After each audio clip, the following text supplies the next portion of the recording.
众朋友大家好，欢迎收看11月初2公视台记台下晡新闻，我是陈淑君，咱先来看今仔有什么新闻重点。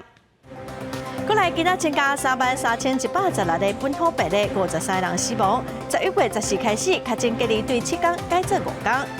苏花界中林崩坑即最严重，台东的嘉宝崩坑，山脚放弃交通中断，国道1号17路段嘛崩山，一条拜五才畅通。高雄公布以早到即马，捌送修的飞客计共有359件，留意后礼拜要实际去高雄考察。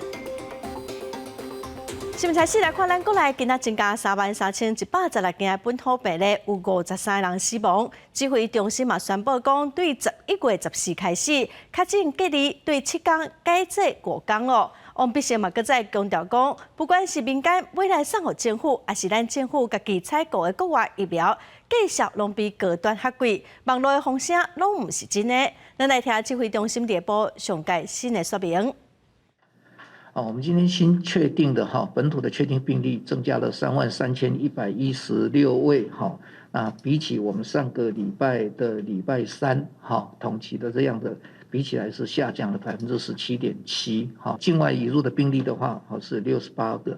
那死亡的个案的部分有53位。所以我这边就宣布，从11月14号起，那我们的确诊者，居家照护的确诊者，那他隔离那就采用所谓的5+N 的这个制度那不是5+0了那5+N 的意思，那 N 有可能是这个0到7都可能那意思就是说，如果你隔离完5天之后，那快筛阴性，后面就不用再自主健康管理，一直都没办法测出是阴性都是阳性，那7天也可以解除自主健康管理。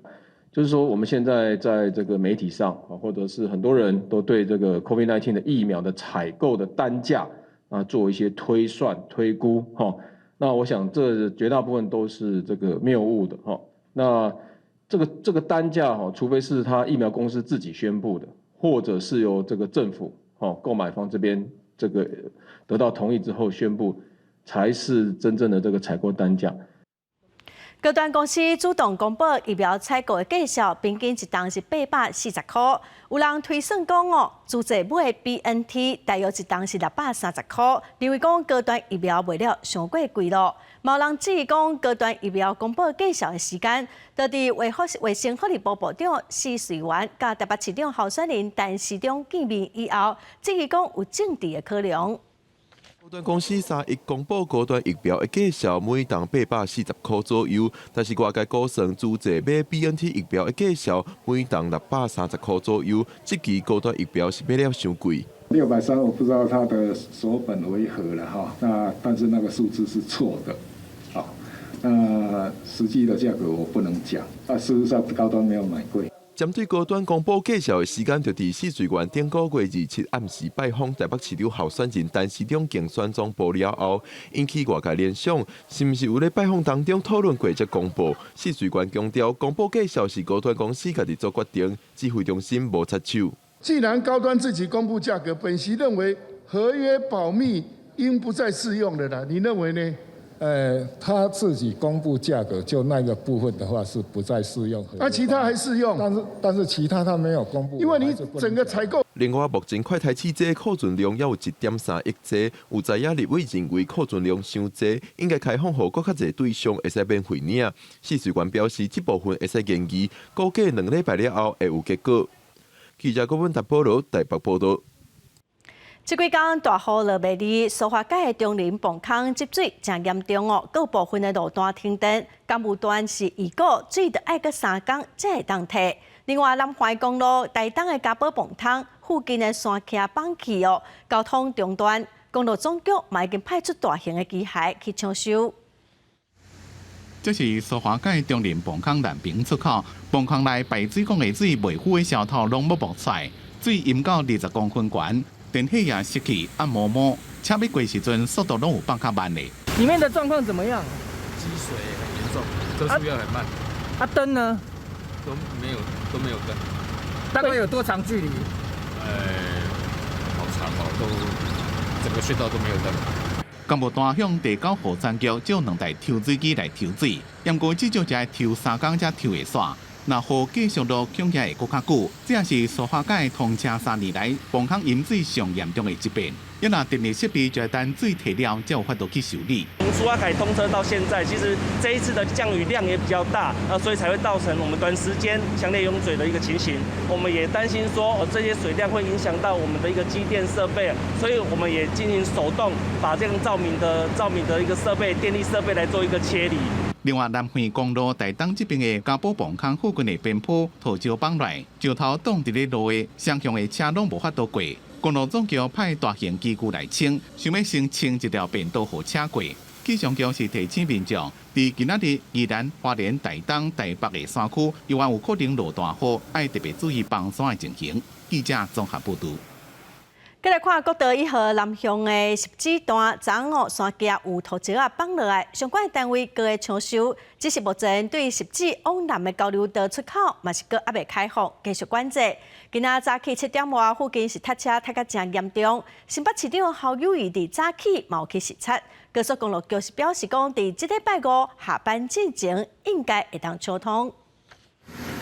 雨真大，警察徛伫路口指挥交通。上班时间车真多，路拢互车塞甲满满。警方出动几落百人来指挥交通。新北市长侯友宜虽然早起也来视察，要求赶紧抢通。希望能够尽快抢通。在土石流边坡的地区，都装设自动监测系统。受到几落天大雨影响，国道1号路南10指这段，伫路边的边坡发生土石崩落情形。经过抢修。虽然国道1号路南的主线车会当过，不过要做10指路南出口的路交流道时阵，依然无法度过。10指系统路南的交流道要转国道3号，依然是封起来。坍塌下来的土石的面积量也比较大哈，要一些时间清理。第二个是说要先做一个加固哈，避免上面的土石再继续下来。出口交流道未通，和交通规个拍干。早起7点外，国道1号路南5道往10指方向，北塔加真侪车，自北往南的上班族拢受影响。高公局建议提早路交流道，或者是改行第5线，也讲会伫咧随时拜5进前赶紧抢通。记者综合报道。昨国道1号10指段山架放弃，这路段伫高速公路局来管，算是司机无明显的无稳定，也毋过煞向放弃。高速公路局是强调讲，可能是因为雨落未停，土石松软造成的。也毋过嘛强调讲，当初针对司机山架管理的设计，就算是放山，嘛袂去影响到主线道，因为即届路径嘛有受到影响。交通部长王国材是表示讲，因为极端天气所以未来会来讨论山架监测范围敢要扩大。民代提出资料，发现国道1号发生崩山意外的边坡，10月18日才因为当地降雨量达到合乎的顶级，进行特别巡查作业。技术伫咧现场勘查了，并无发现明显的缺失或者是无稳定。因为这个所在的边坡有采28支监测的仪器，今年的数字拢伫咧标准内，不过有缘发生意外。特别巡查跟相关的监测都表示这个西级边坡是没有问题的。但是它还是发生这样的一个状况，这是让民众担忧的。看起来这次的走山事件，我们的预警系统没有办法达到真正预警的效果吗？跟委员报告，基本上我们的边坡保护西级的部分，我们是说，不会让它发生到像3.1K 那个走山的那种状态，不会像12年前那个状态。所以在这一部分的影响，只到那个外侧的边坡的部分。根据高公局监测资料显示，所谓国道目前有2000外边坡，拢无 A 级或者是 B 级的无稳定边坡，其中超过75%拢是稳定的边坡，另外23%是属于无明显无稳定的4级边坡，拢有加装监测的仪器。这边发生意外，就是伫咧无明显无稳定的4级，也过是伫咧顺向坡落雨容易崩。交通部长王国材认为，因应极端气候，会当全部来检视这种边坡是不是能够在扩大监测的范围。整个这个边坡的侦测范围可能要扩大，比如说在这个顺向坡的上缘可能也要做一些侦测那这一次算是一个很突发的一个状况，但是我们必须也要彻底检讨。王国材讲，过去是伫咧边坡下骹侦测，不过若是边坡浸水区正大，才考虑将侦测的范围扩大，顺向坡的顶悬也会侦测。记者综合报道。来看副总统赖清德将带团去帛琉访问3天。赖清德伫帛琉表示讲，印太地区的稳定和平是台湾甲帛琉共同的目标，望讲两国未来继续合作。副总统赖清德到帛琉了后，帛琉的副总统亲身来接机，访问团的甲帛琉的总统会树林见面，举行双边会谈。访问团会参加新都德鲁工程的动土典礼，参观国校会帛琉技术团的农场，双方讨论台湾帛琉两边的航班11月16要开始开放1礼拜2班，未来的目标是1天1班，要做伙来拼观光。再来看国防部长邱国正今仔早起伫立法院表示讲，两岸若是开战，台湾绝对会赢。国军对战解放军嘛一定会战到最后一刻。大概目前维持对峙局面，国防部长邱国正伫最近讲，两岸若是开战，台湾绝对有赢面。所以伊再度强调，只要中共的机啊，也无插伫咧国部会头壳顶，就无算赢。国军袂主动拨人迎战强军，也毋过一定会战斗到底。你撑多久不讲的话，我奉陪到底嘛。我想说去看他打多久嘛，他牺牲的程度，他能不能承受嘛？对海军推动定海专案。未建造4500吨的飞弹巡航舰，也过拖了真久，改做2台轻型巡航舰。海军讲，咱方用2000吨的军舰来监控强军大型的真像是空522这种7500吨的军舰，主要是考虑咱军舰对破影的制载力，也证实讲，伫咧8月中共军演时阵，咱方有派7000多吨的空定级加巡航级的军舰来应对强军的。空522型的大型舰，在战时的时候可以增加我们水面作战支队的作战能力。这个轻型巡防舰除了中程的防空飞弹以外，另外我们也挂载了增程超音速的反舰飞弹。海军讲，强军伫咧台海增加固定的巡弋的舰艇，主要是空556A 型，船顶的官兵只敢若70人，也拿咱方派主力舰艇来应对，人力的消耗比例差真多。透过和轻型巡航舰担任监控的主力，换掉已经服役超过50年的这样级的军舰。不过，调查单位拢认为，舰舰的停驶有问题，破坏财政纪律，关心新军舰是毋是让照日期、照规格完成。海军回应讲，伫这个月将会进行第2遍的厂商说明会，调整建造的期程。让你们做了大型的巡防舰做不出来的原因是什么？有没有人负责任？有没有单位负责任？是因为中科院一直拖不出来吗？那刚好遇到现在这个状况了，那我就直接把原来的案子做成2艘小的。造舰能量倒是一个问题，国内是不是能吃得下来？你们预算支出后有结余，有没有挪用到其他项目的问题？因为唯一也无得到苏斯苏克的武器装备，3支射灯式的相位阵列雷达，按算明年顶半年会当摕到。立法院外交甲国防委员会最后是冻结9000万的预算通过初审。记者综合报道。台北市立动物园的大鸟熊团破病，中国大鸟熊保护研究中心的2个专家，昨一到台湾，就随去动物园来了解团的状况。今仔早起，伊嘛详细来观察团的活动情形。动物园伫下晡2点嘛开记者会来说明病情。团的 MRI 的影像结果，大家可以看到它的病灶区其实非常接近的颅底，所以在不管是以现阶段动物的一个状态，就是它麻醉的一个反应，或者是它病灶的位置来讲的话，其实都不是那么适合进行手术。那这个部分其实我们也跟陆方这边的专家有达成共识，所以短期内应该是不会有更进一步的侵入性的一个医疗行为会出现。2个中国的鸟禽专家昨暗来到台湾，就直接去动物园来看鸟禽团哦。今仔早起，台北市立动物园的医疗照顾团队有甲2个中国的专家来讨论，认为讲团目前的情况无适合开刀，所以目前只会当使用药物还是其他的方式来治疗。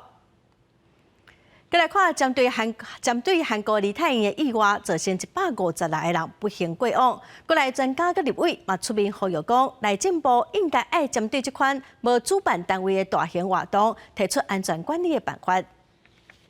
韩国梨泰院发生客死人的意外事件，引发国际关注。台湾过来嘛有跨年等等的活动，若是有主办单位，拢爱通报信息。不过法规却无针对无主办单位的群聚活动定出规范。有立委今日开记者会，认为爱定出指引，疏散人潮车潮。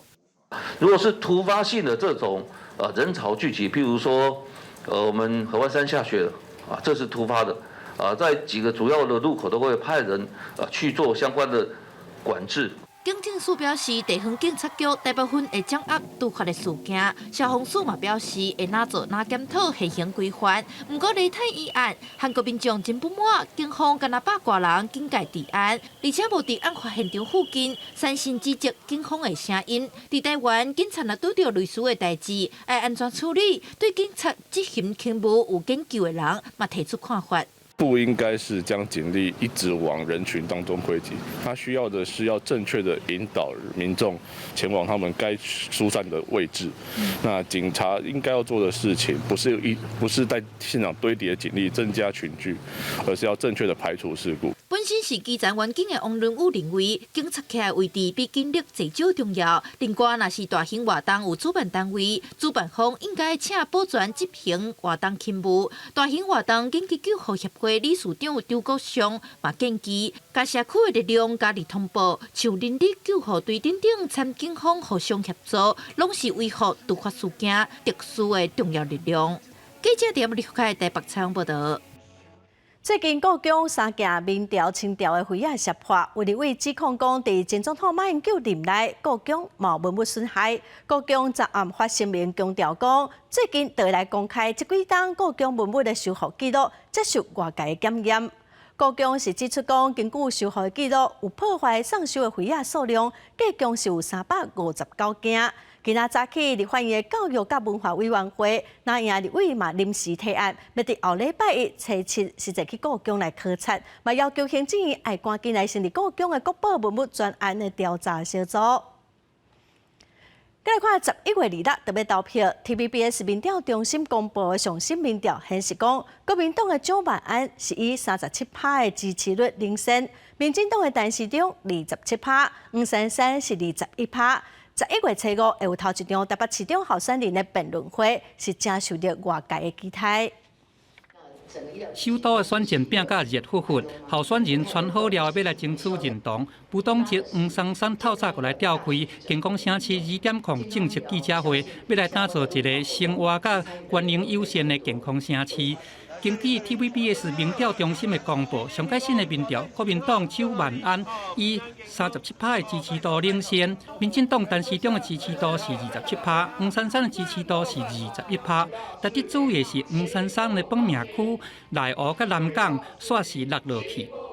我想我在内湖南港经营24年了，对于港湖地区的不管是努力或者是服务，我想应该都是不遗余力。每一次民调都会特别把港湖区拿出来做文章，我觉得没有什么特别的意义。但是对于港湖区，我自己非常有信心。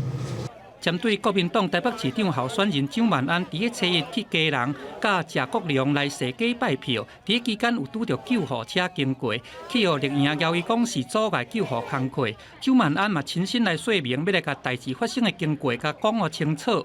我想任何人都知道，应当让救护车，但是他们选择继续喊口号，继续画动算，事后再来辩称，再来狡辩。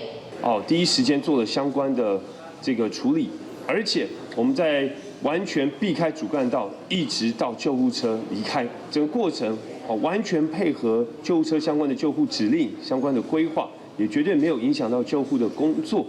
选情真正紧张，各机构拢咧拼民调。对这件代志，蒋万安强调讲，会刷力来争取市民的认同，会把这个支持度甲转做投票。但市长早起是无公开行程，伊真立接咧准备11月7日要上场的候选人辩论会。3阶段立即的训练，要来强化火力甲攻击角色，要伫辩论场顶悬来甲车拼。记者综合报道。来看台积电伫美国亚利桑那州的工厂，12月7特别来办头一台期待移机的典礼，美国总统拜登会出席。传出讲台积电向华航包机，昨下晡头一班飞行机已经载设备甲工程师出发了。经济部长王美花今仔早起是表示讲，伊无收到邀请，嘛未去美国参加移机典礼。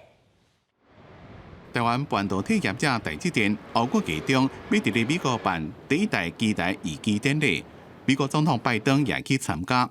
台湾敢未派重要官员去？经济部长王美花早起伫咧立法院答询进前讲，伊袂去。因为是私人公司的这个典礼，那应该是主办方自己决定，这个我们没有太多的评论。我不会去，因为这边也非常多的立法院有非常多的业务。为了要伫美国设厂，传讲台积电向华航包机，自这个月7月开始，第一班华航的包机就起飞，飞到美国的凤凰城。按算未来每2礼拜就飞一班包机，将人员甲机台运到美国进行设厂。对台积电要去美国投资，王美花表示政府乐观其成，因若历届立委拢正罕见的意见同款，认同台积电伫咧全球半导体产业继续领先的地位。不过有关台积电的核心技术一定要留伫咧台湾。对台积电传讲要伫咧桃园的龙潭设厂，不过德国管理局讲无土地通租，引起外界质疑讲，敢是选情的假议题。如果只是为了选举前来抢曝光、拼花招，国人只会戳破这个牛皮，而且会更加看不起操作这样议题的政党跟候选人。不会是假议题啊，因为这个部分就是大家要积极争取的。本来我们要争取所有的这些关键的研发技术留在台湾。台积电若真正要伫咧桃园龙潭设厂，将来就会解决土地加水电等问题。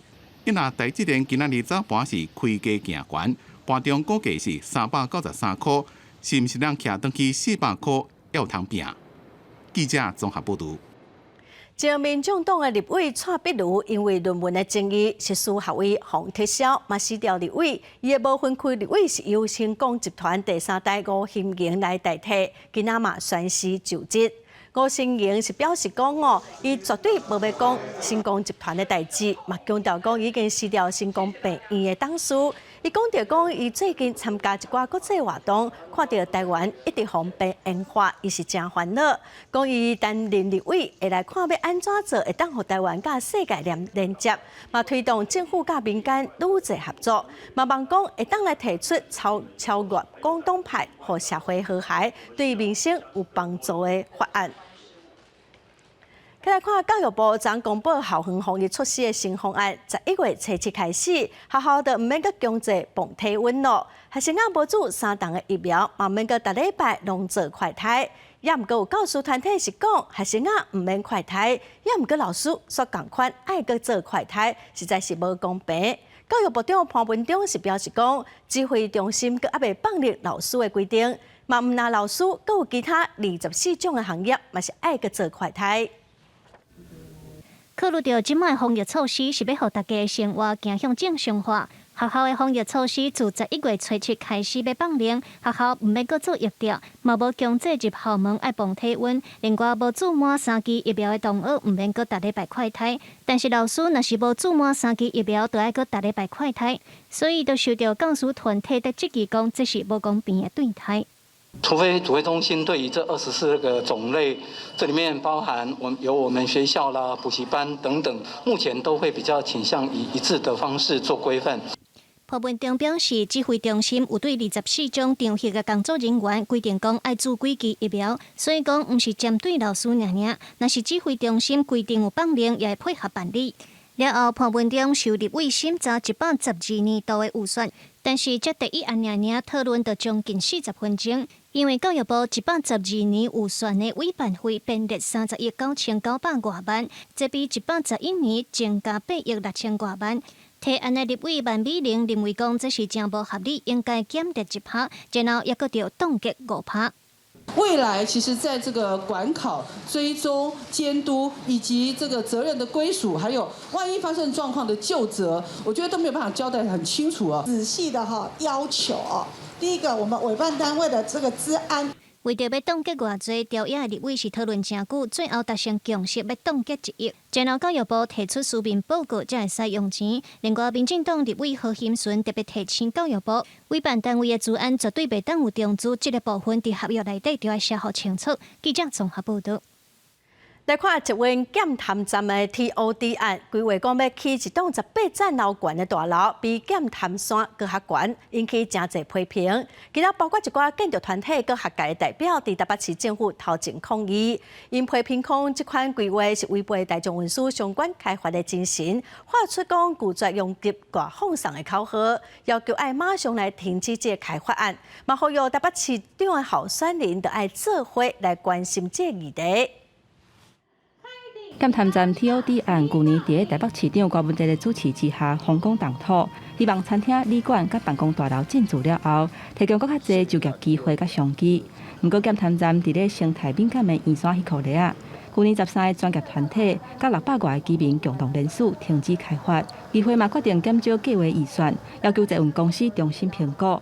不过，就伫2礼拜前，规划方案伫咧都心会议展馆修正了后通过。整个的 TOD 的运输导向里面，它的弊大于它的利，远远大于它的利的时候，为什么要在大家都已经出面阻止，并且产生高度争议的状况下，硬要在选举前1个月把这个案子保送过关？TOD 的意思是大众运输导向发展，结合大量交通为主的空间发展模式。规划方案内底，按算起的18层楼高的复合式大楼，比检潭山要较悬。几个建筑甲空间专业组织认为，台北市府推动 TOD 用这放大通缉法令，是用 TOD 的名义乌白放任适用的范围。意思说，我们做了一个政策，宣布台北市60%的都市开发地区都要来搞容积的大放送。那这样子的一个通则的容积的扩大上，对于整体的都市空间的一个破坏，也没有一个3度空间的都市设计的一个考量。台北市都发局回应讲，这个计划兼顾公益性甲公共性，考虑附近环境适当调整开发量体，所以实际开发容积率是135%，比法定容积率150%要搁较低。迄若增加容积基金，会加入都市更新基金、甲社会主体等等的建设，绝对毋是容积大拍咧。记者综合报道。国际新闻来看，以色列伫初一举行第5届的国会大选，这嘛已经是4党来的第5届国会大选咯。出口民调是显示讲，前总理纳坦雅胡带领的联合党已经摕到国会过半的席次。这以色列史上任期上长的前总理，应该会当个顺利来落权。支持以色列前总理纳坦雅胡的选民大声欢呼，摕到纳坦雅胡的相片唱歌跳舞。初期进行的国会大选出口民调显示，纳坦雅胡带领的右翼政党联合党摕到国会120席的62席，已经超过半数席次。现任总理拉皮德的未来党是摕到54席。Tonight, the people of Israel say it very clearly. We have full confidence in former Prime Minister Netanyahu and the Likud party, and we have no confidence in Mr. Yair Lapid. 73岁纳坦雅胡是以色列在任上久的总理，伊反对巴勒斯坦建国，支持违反国际法的约旦河西岸屯垦区开发计划，鹰派作风得到右翼选民的支持。不过，中间偏左的选民较讨厌伊。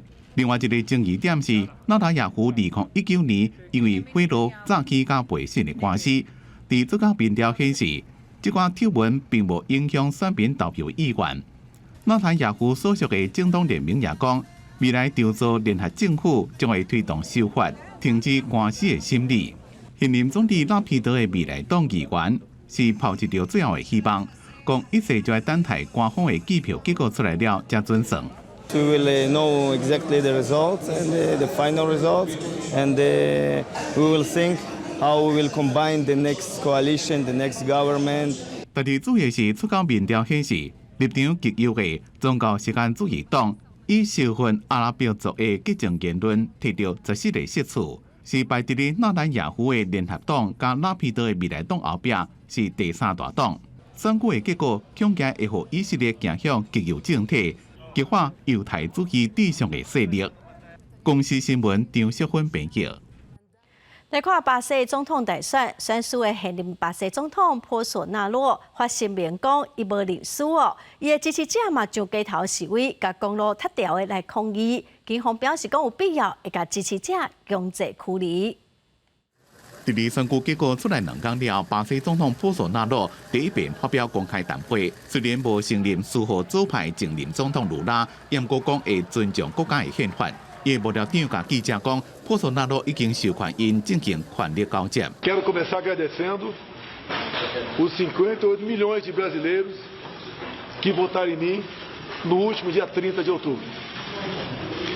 Os atuais movimentos populares são fruto de indignação e sentimento de injustiça de como se deu o processo eleitoral. Enquanto presidente da República e cidadão, continuarei cumprindo todos os mandamentos da nossa Constituição.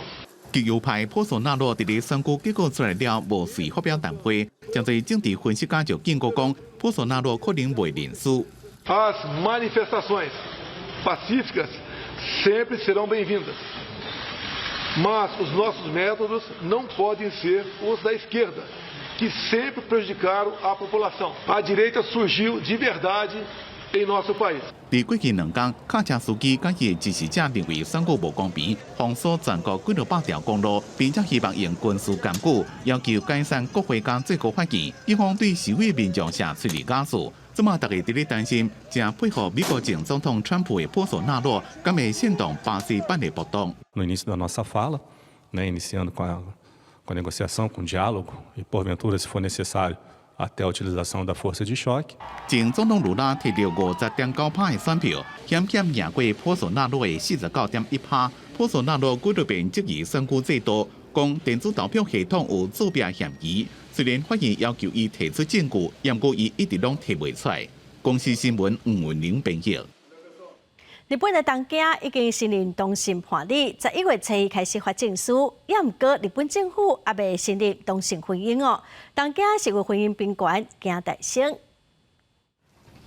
带家己的同性伴侣，还佫有厝内人做伙出来。11月7日，东京都开始启动东京都伴侣关系宣誓制度，这个伫咧东京生活工作的 LGBTQ 的族群得到伴侣关系正式。虽然讲这款关系无婚姻的合法权利，不过已经是婚姻宾馆的一大進步。これまで、ほぼ日本の中にあるほぼ全ての制度、ルール、サービスというのは、基本的な LGBTQ+ の当事者なんかいないという前提で形作られている、その社会、ここ東京都も、基本的にはそういった人たちがいないという前提で作られていた制度が、そういう人たちがちゃんといるんだと。大きな一歩でありますけれども、少し時間はかかってしまったのかなというふうにも思いますので、あくまでもこれがゴールではなくて。这证书以允准同性伴侣会当含已经有结婚的翁仔姐同款申请公共主体，也佫有甲亲情同款有权利来得到伴侣医疗，也佫有犯罪资料。日本对性别多元的支持发展较晚，法律保障嘛无够完善。LGBTQ 的族群伫学校、职場，還有家庭，常常受到歧視，只好穩重家己性的取向。多分対応してくれるんだろうなっていうちょっと自信を持って。東京都表示，一直到10月28，有收到137份伴侶關係證書的申請。申請的人必須要是東京都成年的居民，包含外籍人士。東京都地區小店百合處伫去年12月宣布講，為咗要減輕同性伴侶生活困難，促進民眾了解多元性，會伫今年實施甲婚姻制度同款的同性伴侶制度。東京澀谷區伫2015年成做日本第一個承認同性伴侶的地區，7年來有200外個地方行政區刷咧來加入。公司新聞黃文玲編譯。台東捷運的綠線是真了錢哦，那線的規劃早嘛已經送交通部審查，也毋過總經費是比原本的規劃增加327億5千萬。因為中央甲地方要安怎來分配，無說明清楚，交通部要求講，市政府要個補充資料，再個安排時間來審查。台中捷运南线的综合规划报告，去年3月上审，且交通部第一届开会，邀请外部专家作为审查，但因为总经费增加327.5亿，拢总提到1309亿。审查委员会认为，台中市伫经费分担的问题也未理清，所以要求补充资料了再审。民众听到消息，冇无共的见解。现在还没有到台北那么的拥挤，所以其实这条捷运其实就已经不怎么赚钱了。我自己是台中市民，我才搭2次，根本就不需要。现在又要搞一个那一个，我是真的大可不必。我是希望蓝线可以建起来，然后还可以再多其他条线，到那个火车站啊，或是逢甲夜市啊之类的，就是比较热闹的地方，这样会比较方便。台中捷运南线是台中的第2条捷运，拢总24.78公里长，市府按算2000年规工的运量会使到24.4万人次。综合规划上审去查到，台中市长罗秀燕正就捌批评是中央咧动，但到今仔透早又搁转喙，讲望大家会当受较正面的，会赶紧修正上审。不要这样想了哈，往正面想。那我们愿意我们愿意再次修正哈。那总而言之呢，希望中央早日核定，那我们台中市可以早点开工哈。它有土地征收的问题，因为中港路上面就是现在台湾大道有很多还是私有土地啊，那个你一旦要把它变成捷运用地的时候，那个土地都要征收。那现在是既有道路，你没有补偿人家，可是那地主也没办法。可是你要新建，你一定要地主的同意啊。今仔学者是指出，经费会太悬，是因为土地征收的问题。台中市交通局强调，是征调无变收土地费用，佮加上人事物料起价再调整，会继续争取中央核定，赶紧来完工。记者综合报道。逐当的11月到3月，高雄美浓雪粒柑仔蜜开始大出咯。也毋过这2冬热浪无风台，雨落了少，虫害是真严重。今年美浓4城的柑仔蜜的产拢真惨。高雄市农业局是表示讲，会来提供肥料等补助，卖派专家来协助农民。这大片的柑仔蜜园，原底11月就会当采收啊，即马算是全部拢扣了，农民真无奈。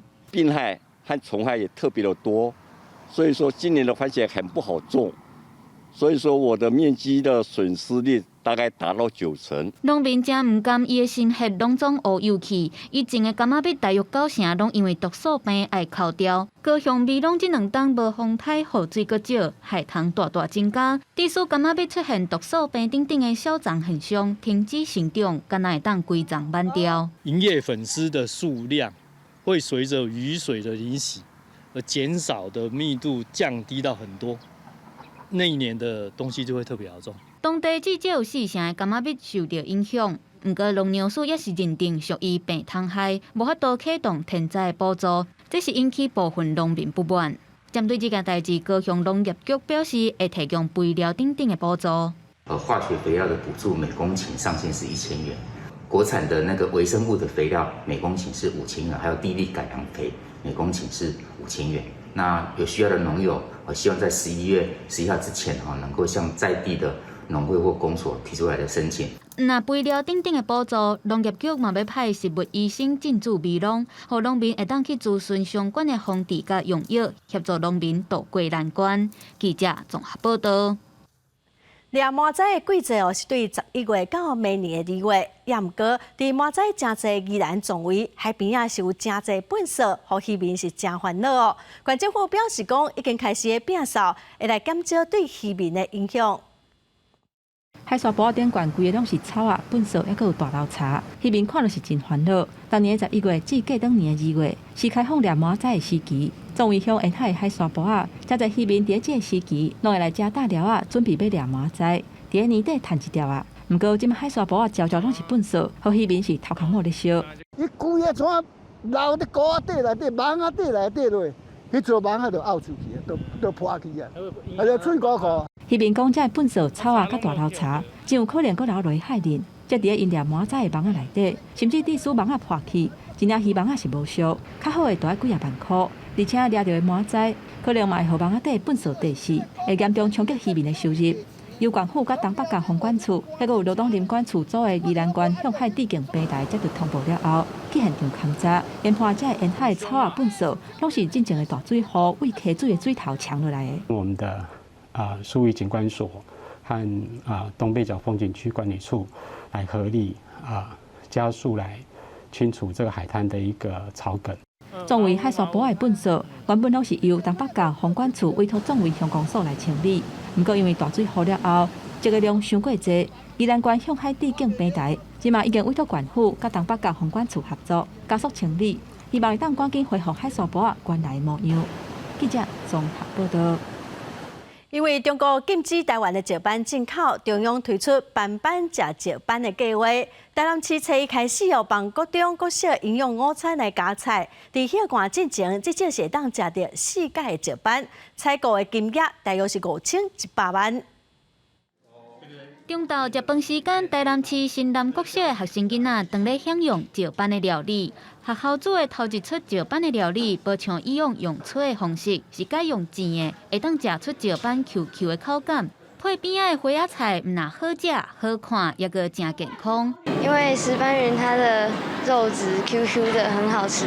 然后搭配旁边的菜，营养又很美味。我们在色彩上，我们就搭配了十字花科的绿花椰，还有小朋友喜欢吃的番茄，去做颜色的一个组合，可以把它拌进去吃，它的味道非常的鲜甜，所以就是所谓的一鱼二吃的创新打法。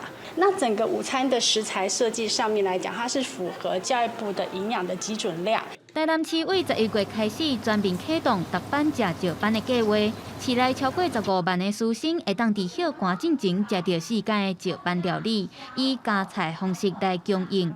各间学校依照营养基准来调整菜单，注意整体供餐的需求。以新南国小做例，一日就要照顾到1900个人。因为我们学校供餐人数每天有1900人，幼幼班2岁到国3 15岁，所以年龄层蛮大的，所以我们必须考虑到我们处理的食材的方式，能够让我们从2岁到15岁的孩子都能够接受的。而且台南阁推动食饭前的饮食教育，由营养师做影片介绍食石斑的好处，佮配合食农教育，让学生若食了健康、食了好，会当了解到国内石斑养殖业的知识。记者综合报道。桃园北地一间沙石场，去年防检机侵占国有地，今年阁因为违建防检机，桃园市农业局是表示讲，已经要求厂商爱伫1个月内拆掉违建。桃园北地在家抢沙石场，除了去年互人检举侵占国有地、土山爷杯以外，这回阁互人发现组架墙违建，影响居民的安全。时代力量立委陈椒华今仔日伫立法院开记者会，要向政府讨一个讲法。这种高的违建，超过5公尺的这个大违建呢，我们也看到。在目前政府真的是视若无睹哈，竟然在违规检举之后呢，仍然还在继续再加高这个围墙哈。针对土沙组架墙违建的问题，农委会讲，沙石场作业必须爱伫计划的范围以内。目前桃园市农业局已经确定在家抢沙石场违法，地政局嘛通知因限期改善。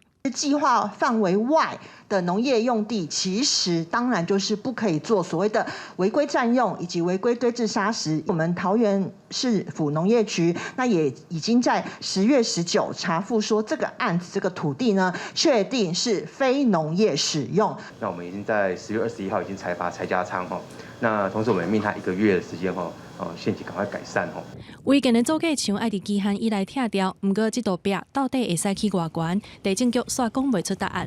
陈椒华要求有关单位必须爱赶紧定出规则，保障居民的安全。记者麦上英曾派文台北报道。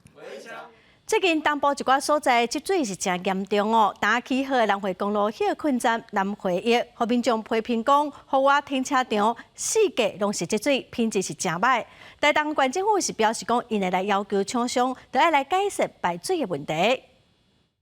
完工启用无甲1个月，南回公路休息站南回野，伫连续落大雨的期间，户外停车场规个是坎坎坷坷，积水真严重，民众感觉真无利便。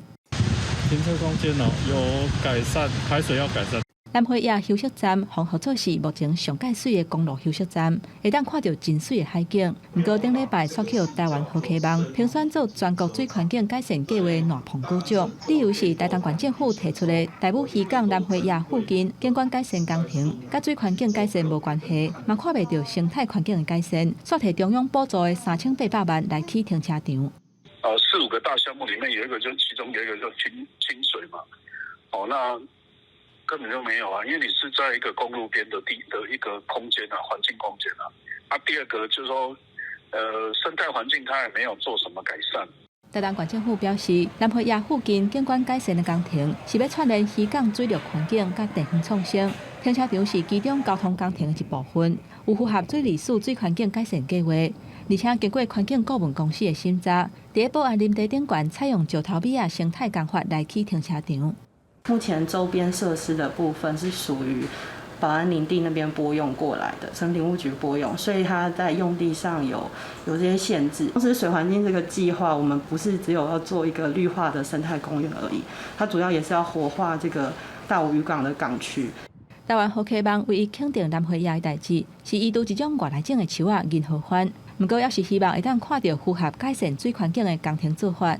台东县政府强调讲，南河堰工程目前刚进行到第2期，还佫有第3期会来改善渔港附近的工程，嘛会处理停车场积水的问题。记者综合报道。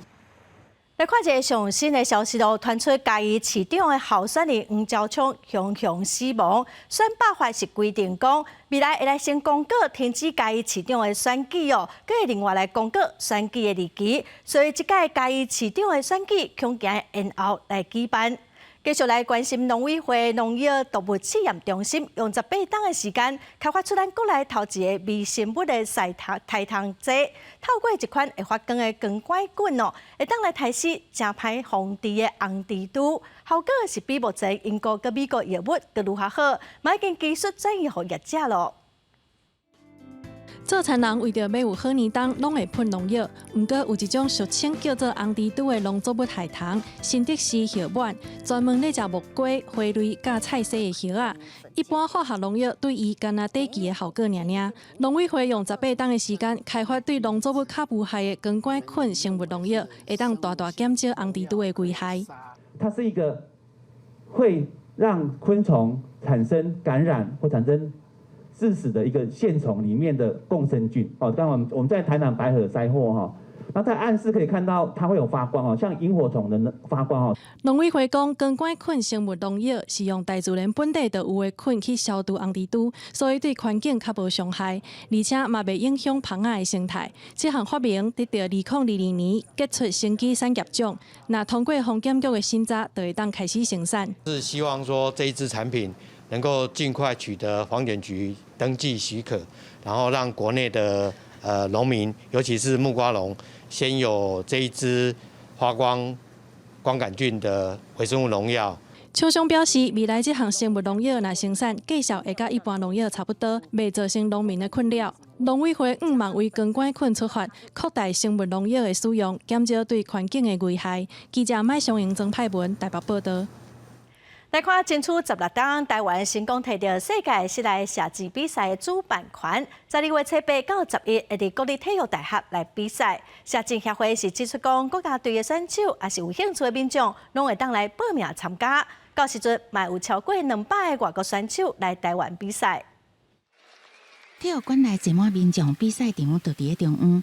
选手离靶纸敢18公尺，上准3甲8，一箭射一靶。世界室内射箭系列赛因为疫情停办2年，2022至2023年的系列赛重新搁比。台湾经过16年的争取，得到250系列其中一站的主办权。12月7至11伫国立体育大学举行，比番茄奖甲复合奖，职业甲非职业的选手拢会使参加。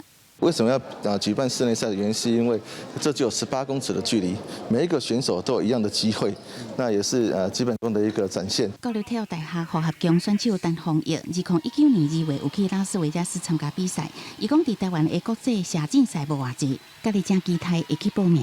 我觉得差距最大应该就是时差、体力上的部分，跟我们平常在射距离啊，然后还有一些环境上都有非常大的差别，然后当然一定都是要特别的去做一些准备。争取10多年总算会使头一届举办，理事长林鸿都是讲，好在在台湾国境解封，安那无遐顺利。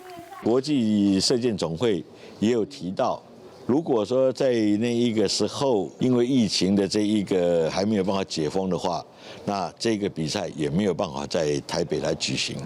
较早是国手，早拄啊下任的国家队总教练射箭协会新任秘书长林正贤讲，台湾射箭选手的实力明显提升，不过基层选手要出国比赛机会有较少，会当伫各个国家比国际赛累积经验，尤其是现场学习克服紧张是真重要的。记者综合报道。来看欧洲今年热浪温度是真悬哦，寒人要到咯，也毋过西班牙到达阁有30度，是80冬来上热的10月。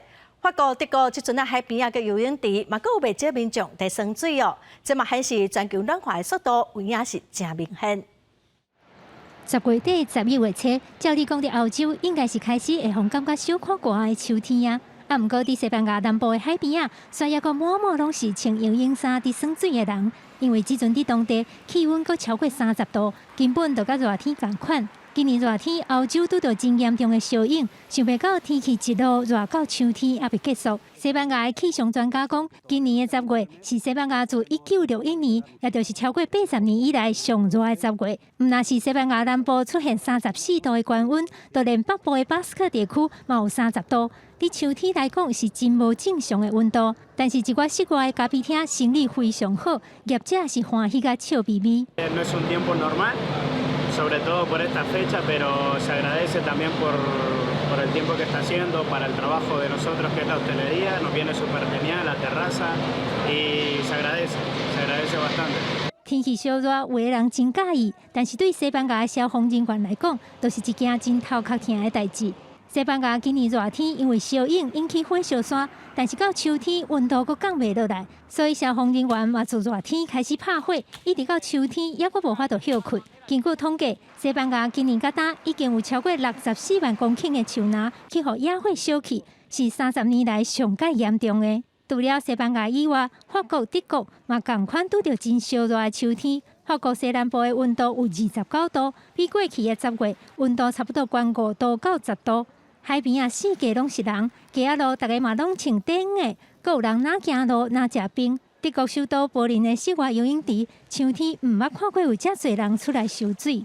Ist historisch und dieser Begriff, den benutzen wir Meteorologen schon sehr vorsichtig. Also der ist so warm, der Oktober, wie sonst eigentlich nur ein Mai, also 14, 15 Grad.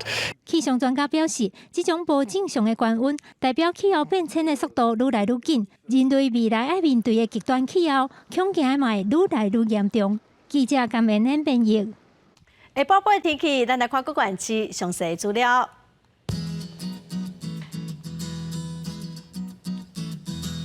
北部地区上低22度，上悬26度。中部地区上低25度，上悬29度。南部地区上低25度，上悬30度。东部地区上低22度，上悬28度。华岛地区上低19度，上悬25度。再来看未来3天的天气。